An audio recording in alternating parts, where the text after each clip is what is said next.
to give up on dating, but I can't because I'm a hopeless romantic.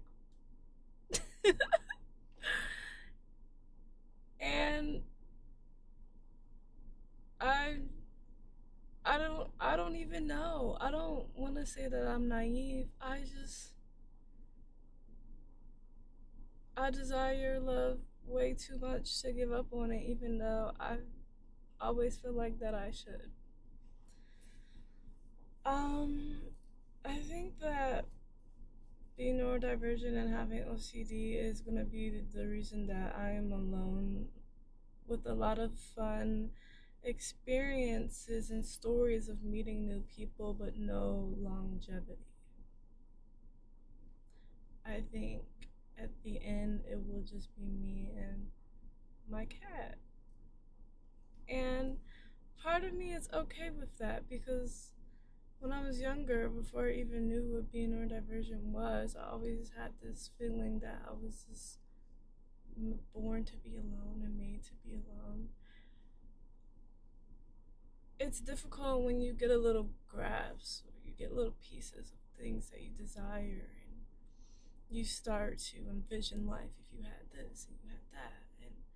And, I experienced it before, so I can experience it again. And it becomes this, it builds into this world that you see for yourself in your future. But I think when you have autism, you require a lot. I am diagnosed with OCD and undiagnosed autism, but therapy assisted. So, because I'm poor, so I desire a lot to feel safe, and I desire a lot to feel comfortable, and I don't show love in a way that is normal or typical.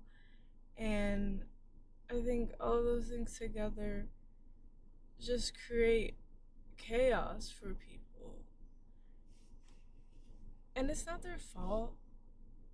I mean, who wants to wait a year for me to be comfortable enough to unmask and feel safe around you, right? In my dating experience, there's these two categories that are like the big ones for me, right?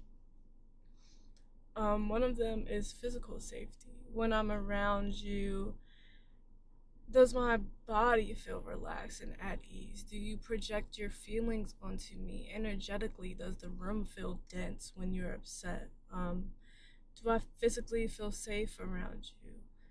That is one big thing that I need from a partner. And then the second thing I need is like emotional safety and mental stimulation. Do I feel comfortable coming to you with my feelings?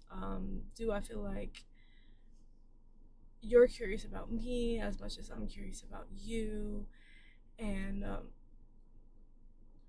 so it's a perfect balance of like physical things that I need and mental things that I need. Do I feel like you care about me and you're considerate? Can I trust you?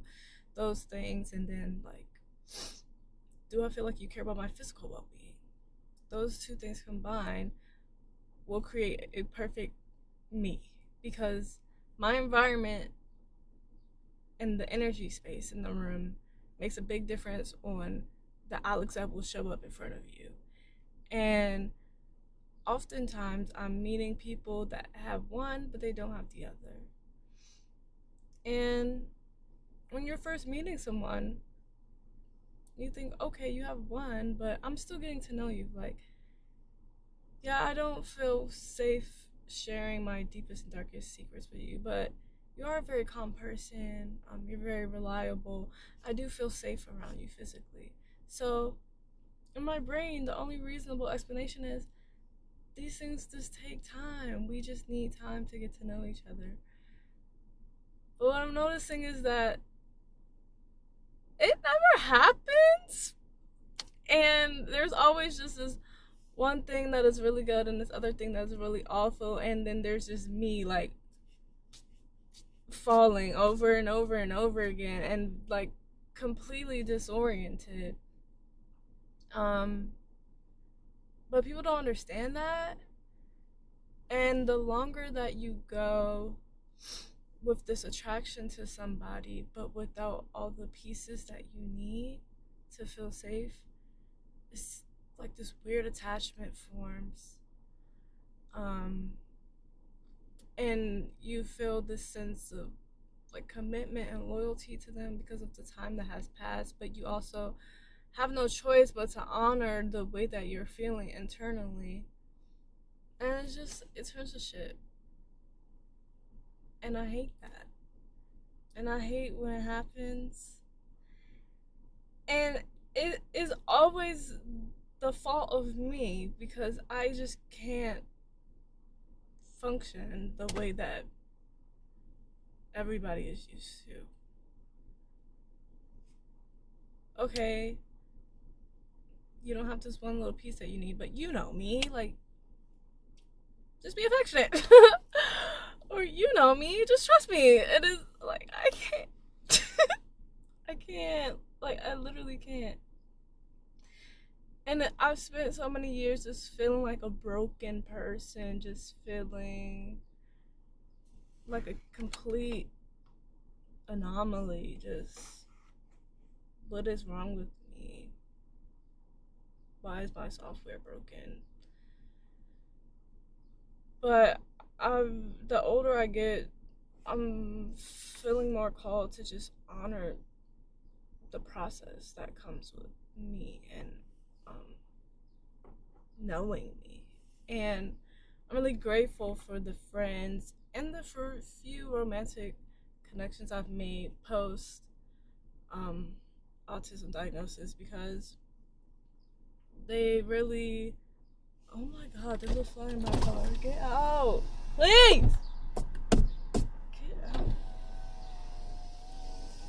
I think he's out, guys.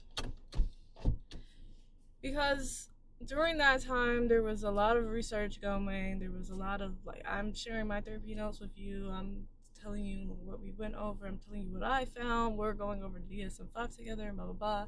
And so things that I do are starting to make sense, and they're seeing me in a different light and understanding how I operate. And so they're also becoming more comfortable with things that they weren't familiar with or comfortable with. And I'm feeling a lot more validated and affirmed in my experiences. So yeah, and then with my friends, like just knowing how I operate and not making me feel bad for reacting different or just being different, it lets me know that I am capable of love. I don't think that I am not capable of being loved. I think the problem is that I feel I feel as though it is so difficult for me to feel safe and comfortable.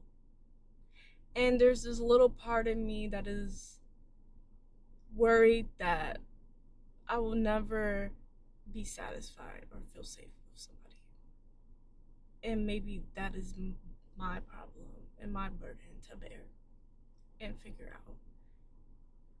But I always meet people and I just want to be so hopeful, and I think that time heals everything and things are gonna be okay. We just have to learn and communicate and understand each other, but some shit just does not fucking work. Some shit just doesn't work. And then what? What do you do when it doesn't work? It's just really fucking sad. Like, oh my god. I think also because I feel things so intensely, it's just gut wrenching. Like when I have to, it takes me a long time to get to a point where like I'm dating someone or I'm taking somebody serious, or you know what I'm saying, to just get comfortable with people on that level. So when it gets on that level, I'm very invested in you, and I'm tender about you. I'm sensitive, and there's like a lot of emotions, right? So when things like that end, friendships too, it is gut wrenching. I go through all the stages of grief constantly every day. It's just I'm angry, I'm sad, like I'm negotiating. It's awful. It's so awful. And then also the way that I like feel love and like cater to my love and hold on to my love is by like, this song reminds me of you, or like I want to take you to my favorite spots and like share these happy experiences with you and all these things. So it's just like that video I posted before. I'm a museum of everybody I've ever loved, because when I love or care for somebody, I like they become integrated in my world's mind. And it's so hard to detach from.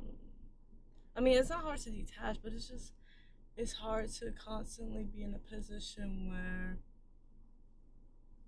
you have to like build something up and then just let the blocks fall every time, and know that part of it is because of this dysfunction in your brain that you low key only have but so much control over, right? And with a lot of situations that I find myself in, they become really sticky. And this could be because I'm just a super empathetic person. But I think this is true. I think it's just the fact. It's always just, I can see your perspective, and I also can honor mine. Like, both parties were right a little bit, both parties were wrong a little bit. Whatever the case may be, it wasn't just like you did something terrible for no fucking reason and we have to end this. It's always just this indifference, this misalignment of understanding, and and so that's really hard to sit with. So yeah, dating sucks. And I another thing that is has made it difficult now that autism has become a buzzword is that I don't tell people like when I meet them in person that I'm neurodivergent or autistic, but a lot of people will like point it out, and if people point it out, then I'll be forthcoming like, yeah. But now that it is a buzzword, people kind of use autistic in place of quirky now. And so people love autism until autistic people start acting autistic. And it's very disappointing, because even as a level 1 autistic, you still have support needs. You still need somebody that's going to be very open-minded and understanding of the experiences that you're going through and the sensations that you're going through. Um, one simple look at the DSM-5 can show you half of the shit that I struggle with, right? But people only want to see me as autistic when I'm doing something cute or funny or cool to them. Like when they see my room and how it's organized, or they see all the hobbies that I have and how excited I get, they go, "Oh, I love that you're autistic." But when I have struggles with initiating, or I'm having sensory issues, or I'm just not feeling the best that day, they don't want to see that as a part of my autism too. And it's really frustrating, because where did you get your information from? A TikTok reel or the DSM-5? Because if you got it from the DSM-5, you would immediately know. I have everything in criteria A. I figured out I had autism because of criteria A, actually, because it was all social shit. So it's frustrating, and I don't know. Sometimes I just want to like wrap myself in a blanket and throw myself in a hammock and just swing for the rest of my life and just act like I'm not a person and that I don't exist. Ah! Yeah. But I've been doing better at feeling my emotions and getting through them and not dwelling on the and stuff. So I I was sad yesterday. I was crying and all that stuff, but I feel better today. And maybe I will cry an hour from now. Who knows? But then I'll feel better again because I'm learning how to feel my feelings and not logic and think my feelings away like I used to do. So that's good.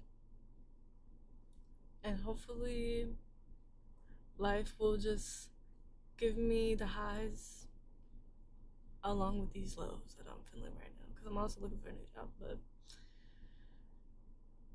dating is hard. And I wish I could give it up. But I love love. And that's my story.